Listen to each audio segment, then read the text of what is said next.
Waouh. Un peu inhabituel ça, hein? Toujours dans des sportives au ras du sol, et là pour une fois, on prend vraiment de la hauteur. T'es pas habitué, hein? Non, là, c'est un peu plus haut que d'habitude. Mais c'est génial. Qu'est-ce qu'il y a dans ton camion? Alors dans mon camion, il y a mes voitures. D'accord, t'as tout pris? Quasi. Il y en a combien? Il y en a 8. 8, d'accord. Ouais, Moi aussi, j'ai amené 8 voitures dans mon camion. Et enfin, il y a un troisième ami qui a amené son camion aussi, un ami qu'on ne va pas vous montrer parce qu'il veut rester anonyme, il ne veut pas être reconnu dans la rue, qui a amené 6 voitures. Qu'est-ce qu'on fait là? On fait le Pogon Track. On fait le Pogon Track. On a loué le circuit de Clastres qui est juste à côté, rien que pour nous, à 3. Et on a aussi loué la piste d'accélération qui est dingue, c'est 1 km pour faire du drag race avec 2 voitures, l'une contre l'autre. Et puis oui, déterminer la plus rapide de toutes ces voitures, 8 plus 8 plus 6, donc 22. 22 voitures, plus une autre chose qui n'est pas une voiture. Ça va être ta surprise. Ouais. Plus ma surprise. Qui est ma nouvelle voiture que je vais enfin vous révéler, qui est là. Ta nouvelle voiture est avec.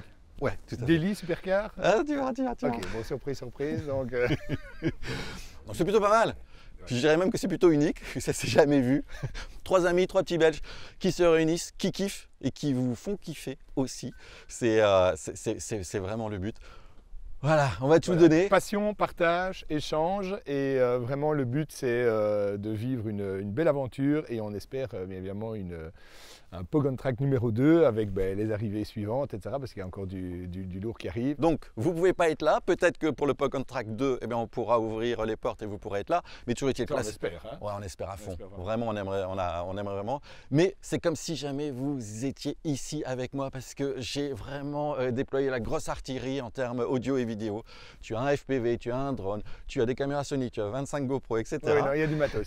Donc vous verrez, vous pourrez vivre ce qu'on va vivre. Et ce qu'on va vivre, c'est c'est vraiment tout donner de nos voitures, voir ce qu'elles ont dans les tripes. Là, on peut le faire, contrairement à la rue où la maréchaussée ne nous aide pas. Voilà, c'est pas possible. Donc là, on va enfin pouvoir faire ça. Et vous l'avez aussi beaucoup demandé, qu'on puisse comparer les voitures, qu'on puisse vraiment en parler, qu'on puisse... voilà, et on va voir laquelle est la plus rapide. Tu sais que tu peux prendre n'importe laquelle de mes voitures. Pareil. Ah, c'est génial, c'est cool. On va tout débarquer tout de suite. Hein. Pochette surprise, on va voir ce qu'il y a dans les énormes pochettes surprises blanches. On va faire plusieurs vidéos, donc toutes les semaines, on va essayer de sortir une vidéo, pam, parce qu'on va faire vivre tellement de choses que voilà. Bon, je crois que ça va être sympa. Ah moi, je vais décharger mon camion.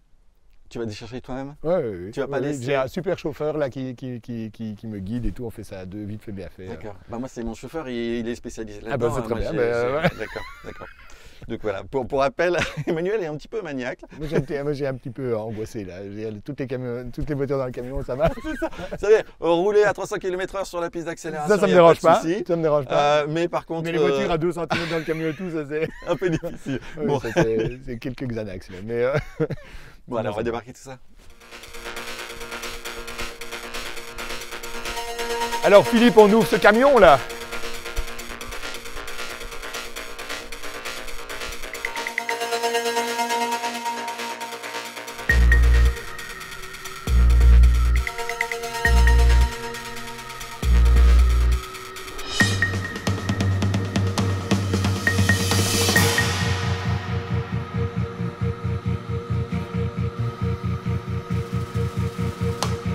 Alors le truc aussi, c'est que c'est nos voitures. Tu sais, on n'est pas des journalistes qui venons sur un circuit à tester une voiture. Non, on apporte nos 22 voitures qu'on connaît et qu'on a achetées. Tout à fait, donc, avec notre vision de propriétaire. De propriétaire, c'est ça qui est intéressant. Ouais. C'est un peu l'esprit du Pogon Track. Ouais. Et quelle comparaison, hein. Là, il y a... La méga comparaison. Il y a des faux, des cylindres, des... Alors, les chevaux, j'ai calculé, et j'ai oublié. Je me rappelle les chiffres. Ah, d'un paquet. Hein. Non, mais ça apparaît ici le nombre de chevaux de voilà, toutes les voitures.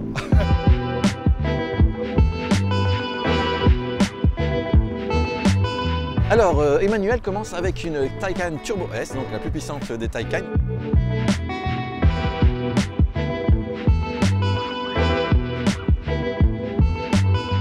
Voilà, donc dans un grand silence, bien sûr. Ça y est, Porsche se met au 100% électrique. Et celle-là, elle est monstrueuse.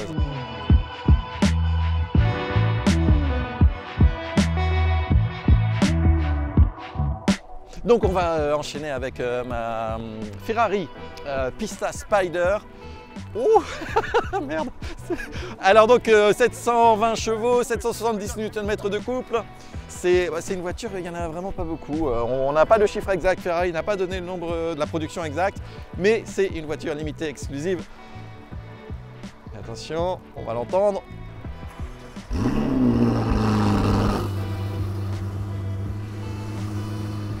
Pog, et la météo là, t'as pas commandé le soleil? Si, mais Amazon ne le livrait pas en 24 heures. Ah mince. Je te rejoins. Viens me rejoindre ici là, venez dans le camion là les loulous là. Oh, allez, c'est ça, mais allez, mais vas-y, mets-nous des grelons aussi, t'inquiète quoi. Ça c'est pas cool. Hein. Ah, je suis écœuré quoi. On apporte 22 voitures, on sort un matos vidéo de fou et il grêle presque. Et ça c'est pas pareil quoi. Sur circuit à la rigueur c'est amusant, ça drift et ça glisse. Oui, ça va aller. Mais sur la piste d'accélération. Et puis toute ton équipe technique là quand même. Ouais. Emmanuel nous sort la i8 Roadster. Alors, c'est 2020, hein, c'est une hybride de chez BMW. La Roadster est bien plus rare que la coupée. On a plusieurs 8. Et la pluie, ça va, ça s'est calmé, on va pouvoir y aller. Ah, sortie Pista. Voilà, la Pista aussi.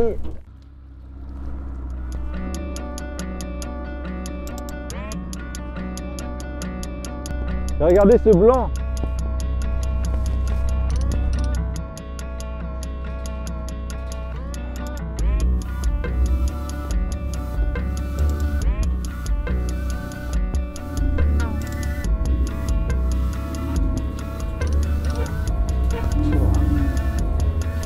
En mode plus silencieux. C'est quand même superbe de passer d'une i8 à une Pista et ça continue.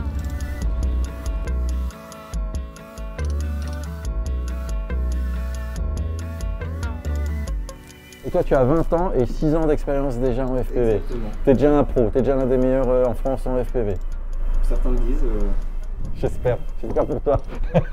Vas-y.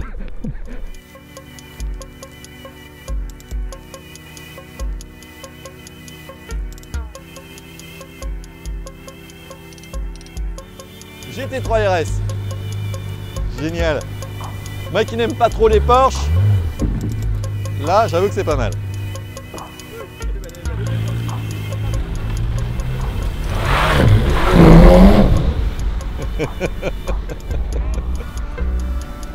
Bon, maintenant le gros morceau. L'un des gros morceaux. Ah, elle est belle, elle est belle. Une Ford GT. Donc celle de 2018, c'est une voiture qui flirte, qui est entre la supercar et l'hypercar, on ne sait pas, c'est à déterminer. C'est-à-dire qu'elle a un look totalement ravageur, mais ça se passe de commentaires je crois.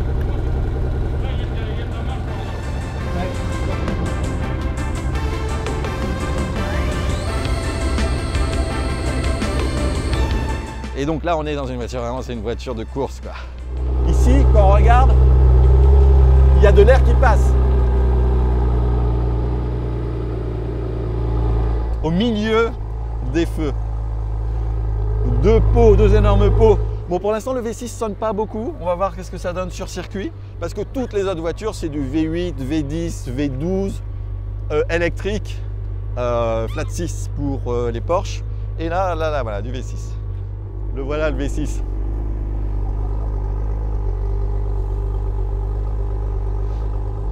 Les flux d'air qui passent par là, un aérodynamisme, c'est un truc incroyable. Ce qui est fort dans cette voiture, c'est l'aérodynamisme, c'est le châssis, c'est pas tant le moteur. Et il y a un aileron, il y a un de ces ailerons ici. Un aileron qui se déploie en un coup, boum, aussi, c'est de l'hydraulique. C'est la caisse qui monte et qui descend la plus rapide de toutes. Ici, le truc c'est que la première Ford, la GT40, a été créée donc par Ford, Henry Ford, en réponse à Enzo Ferrari qui n'a pas voulu lui vendre Ferrari. Ferrari qui était en mauvaise situation. Henry Ford avait commencé des tractations, avait lancé un gros audit sur Ferrari. Il devait l'avoir, tout était sûr, mais au dernier moment, Enzo Ferrari lui a fait un sale coup et donc il n'a pas pu l'avoir. Il a été enragé, il s'est dit bah, c'est pas grave, moi je vais faire ma propre voiture de sport, même si jamais je ne sais pas. C'est Shelby qui a bossé dessus, le pilote, qui a créé la Ford GT40. Et en 1966, c'est le film Le Mans 66 avec Christian Bale et Matt Damon. En 1966, ils ont gagné donc au Mans. Et même les 3 premières places, c'était 3 Ford GT. Et Ford a dit, 50 ans plus tard, on va de nouveau gagner au Mans. On crée cette voiture, la nouvelle Ford GT. Et donc, 50 ans après 1966, c'est-à-dire en 2016, ils sont revenus au Mans et ils ont gagné. Fantastique. Alors, je sens que celle-là, tu l'aimes bien. Je veux dire que c'est sublime. Hein. C'est sublime. Fou. On a hâte de voir ce que ça va donner, ça. Moi, j'adore.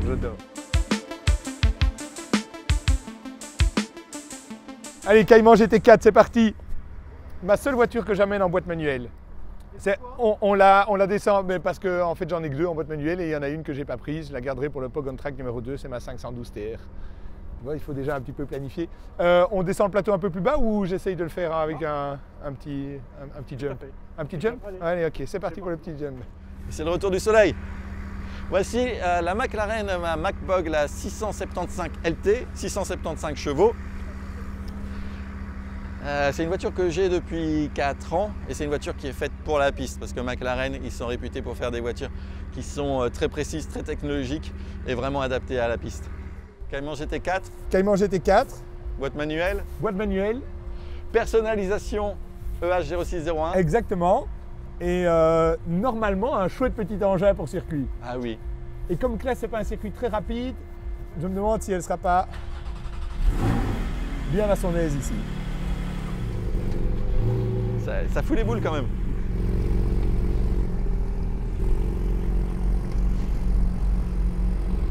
Ça va.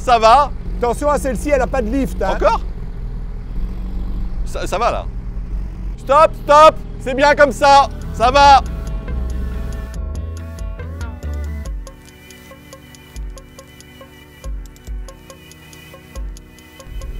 Ah, ça commence à être joli, regardez les voitures là-bas. Emmanuel a sorti sa propre pista.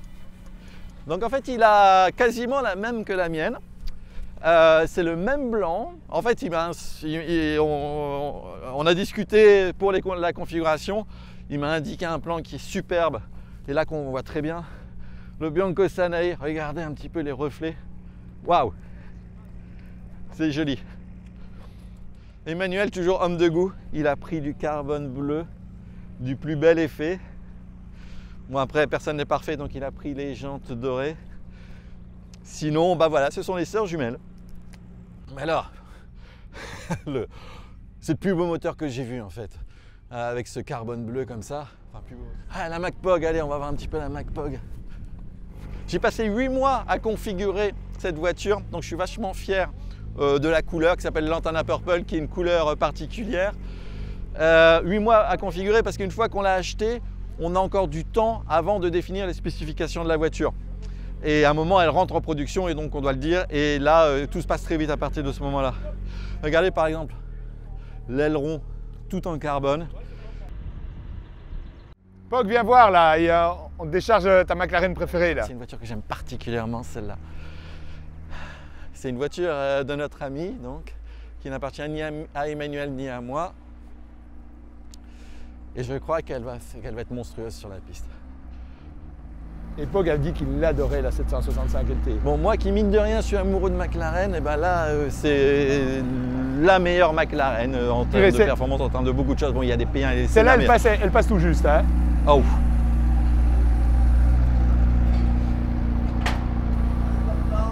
Il y a toujours un aileron monstrueux. Ça, c'est la grande sœur. C'est la nouvelle génération de ma voiture dans la MacPog. C'est celle-là, c'est la 765 LT, donc ça passe à 765 chevaux.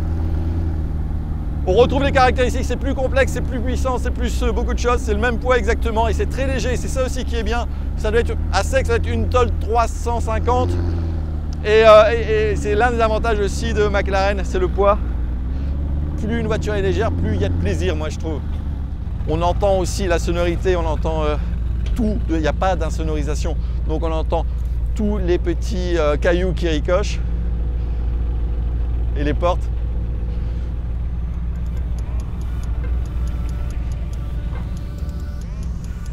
Sinon, le son de cette voiture, en fait, le son des sifflements, alors c'est un turbo, donc ce sont des sifflements, mais ça craque, ça fait clac. Et surtout, moi ce que j'adore, c'est le son au downshift quand on rétrograde, et ça a un coup de fouet par.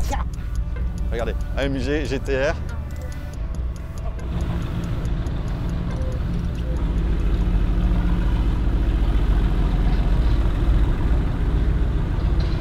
Poc va rouler en AMG.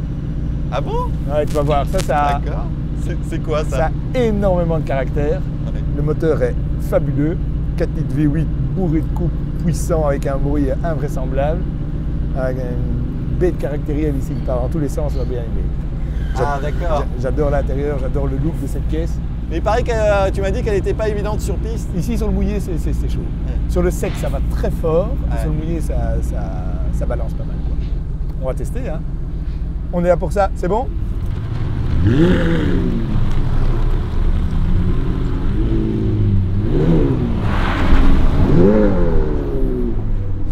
Et alors, très petit pare-brise comme ça. Très petit pare-brise, très droit. Ici, la grosse console centrale, donc tu te sens vraiment dans un cockpit. Tu vas voir, c'est une ambiance particulière. Le long capot.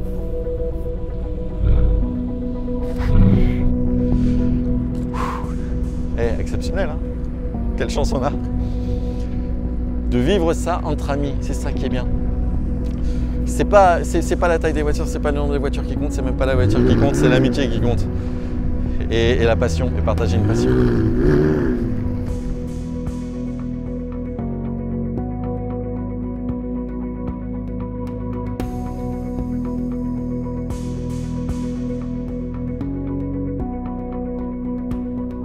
C'est fou cette diversité de voitures, c'est fou. C'est ça. C'est fou. C'est rien que ça là-bas.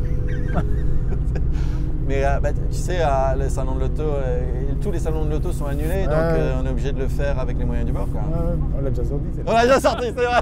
Mais là, c'est encore plus. Là, on l'a déjà sorti. Là, ouais, elle est bonne. Ouais, elle est bonne. Bah, après, le mot de répétition, ça marche, hein, donc je veux dire, voilà.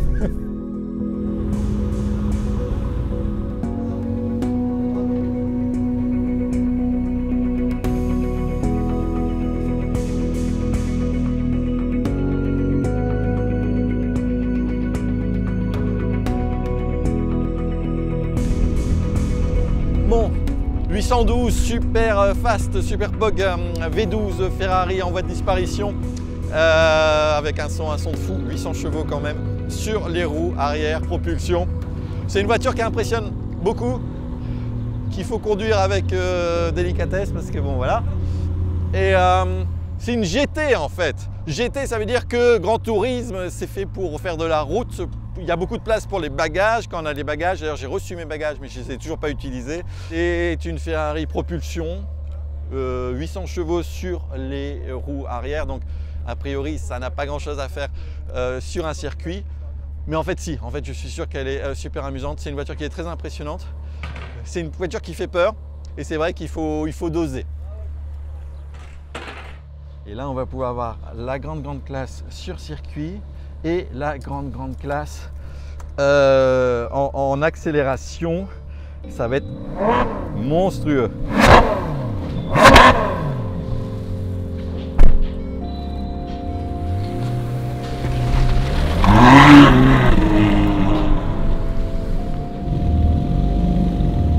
On commence à avoir du mal à choisir.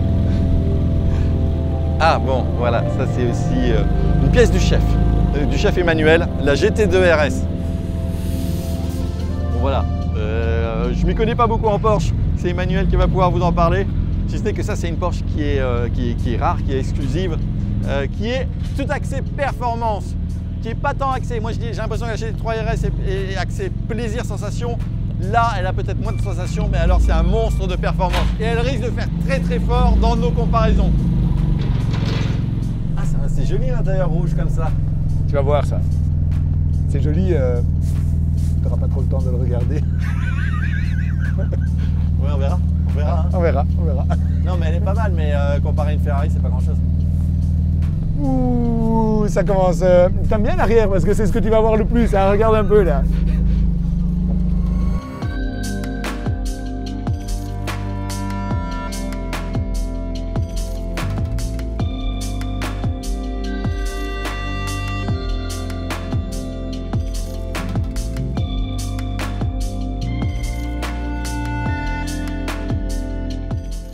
Elle est morte, elle est ressuscitée, elle est éternelle.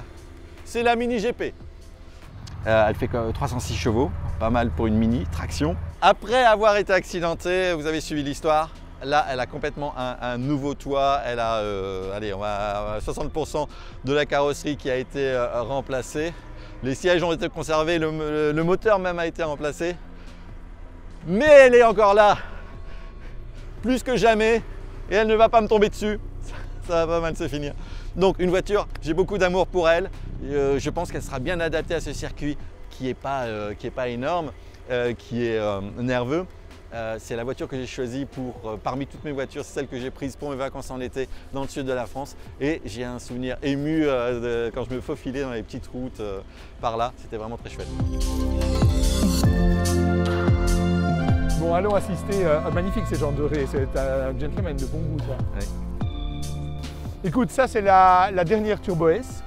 Alors la Turbo S, chez Porsche, c'est un long mythe, c'est-à-dire que longtemps ça a été considéré comme étant, si tu devais en avoir qu'une, c'est une voiture qui peut tout faire. C'est une voiture qui roule fort sur circuit, c'est une 4 roues motrices, c'est sécurisant, tu peux rouler tout le temps avec. C'est très puissant. Bon, il y a quand même des aspects pratiques, le coffre, les deux toutes petites places derrière, etc. Ensuite, on a longtemps reproché que c'était un caractère un peu plus lisse comme ça. Donc en fait, par exemple, ici c'est une 992, mais la 991 en Turbo S, c'est un missile, mais tu ne sens pas que c'est un missile. Ouais. Et sur cette version-ci, donc tu pourras l'essayer, même si tu ne pourras pas comparer avec les précédentes versions, sur cette version-ci, tu auras ce côté, ils l'ont rendu plus péchu. Donc de manière assez folle, et tu pourras le comparer, la GT2 RS, qui pourtant elle est censée être vraiment de la voiture de circuit, la GT2 RS, tu verras qu'elle est plus coupleuse que celle-ci. Alors là, je ne parle pas de chiffres, je parle de ressenti. À 2000 tours, quand tu appuies avec la GT2 RS, ça part. À 2000 tours avec celle-ci, ça ne part pas. C'est quelque chose d'invraisemblable. Par contre, celle-ci, quand elle monte dans sa puissance, là, ça envoie. D'autant que c'est 4 roues motrices, donc tu peux vraiment y aller. Mon José, qui n'est pas fan de Porsche, blablabla, mais bon, voilà, on va lui faire découvrir un petit peu tout ça, quoi. Et il nous manquait une pista, oui, la troisième pista. Oui. Les pistas, de notre ami. Il les faut par 3 en général, hein. En triple dessert. Mais la prochaine fois, on va essayer d'avoir une réduction en achetant tous les 3 en même temps une voiture peut-être. Ça va bien marcher ça. Bon, je pense que je vais aller ranger la Porsche là du coup. Là. Okay. Hein, je pense qu'elle est un peu dans le chemin là. Pog. Ouais. Ils ont mis la camionnette de la Poste en plein milieu là. De la Poxt, pardon. Alors, victoire sur peut-être la plus bling bling de toutes les voitures d'aujourd'hui, celle qui est or et aussi carbone. La voiture la plus haute, HAUTE, c'est aussi celle-là. Attention, voilà, là, le Pogou. Bon, Pogou qu'on ne présente plus avec son aileron, là, il est en mode course, quoi, il est full config. Et aussi, BMW Z8. Regardez un petit peu. Elle est sortie en 2000 et je voulais l'acheter en 2000, mais elle était trop chère, donc j'ai pas pu. Sauf que j'ai fait une erreur parce que maintenant elle vaut plus cher que son prix. En gros, c'était 800 000 francs, 130 000 euros. Maintenant, ça dépasse les 200 000 euros et parfois ça va jusqu'à 250 000 euros pour un exemplaire en bon état. C'est la voiture de James Bond, mais de James Bond des années 2000, c'est-à-dire Pierce Brosnan. C'est un style, il y a plein d'innovations. Elle est précurseur cette voiture, c'est aussi pour ça que c'est un classique. Et parfois il y a des innovations qui n'ont même pas été reprises, mais qui sont tout à fait intéressantes. Par exemple, ici les jauges au milieu, c'est tout à fait original. Ainsi, le conducteur, eh bien, il n'est pas perturbé par quoi que ce soit. C'est un petit peu étrange, mais pourquoi pas. Dans le tachymètre, il y a une horloge. Ici, les boutons, il n'est rien écrit. C'est, on dirait, de l'Apple avant l'heure. Donc c'est un design très épuré. Le maître mot ici, c'est la simplification, la simplicité. On dirait que ça n'a pas l'ADN de BMW en quelque sorte. C'est un petit peu une parenthèse dans les créations de BMW.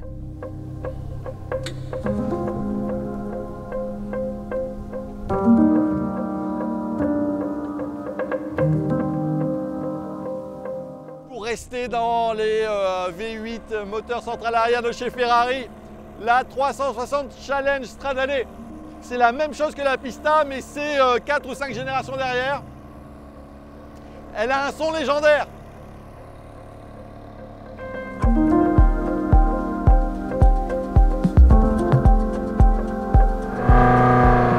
Elle est très pure, hein. Et à l'intérieur, c'est quasi que du carbone.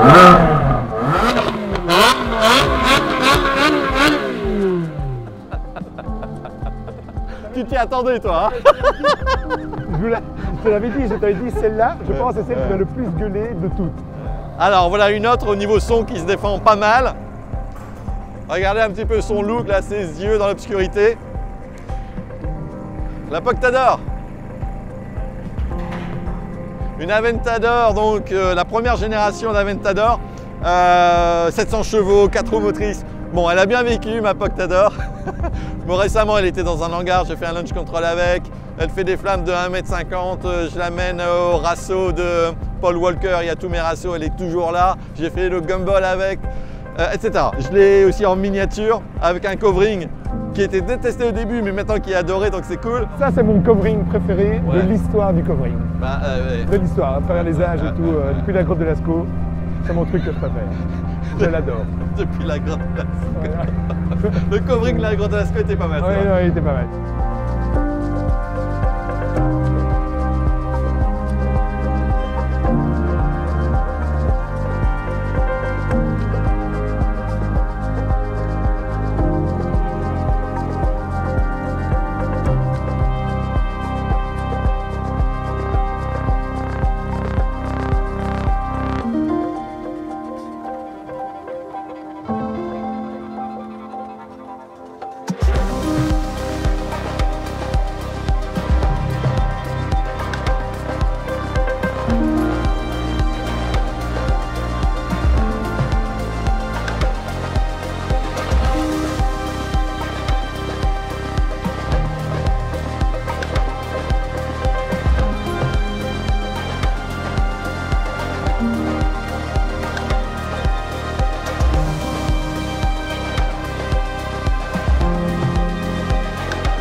Bon, voilà.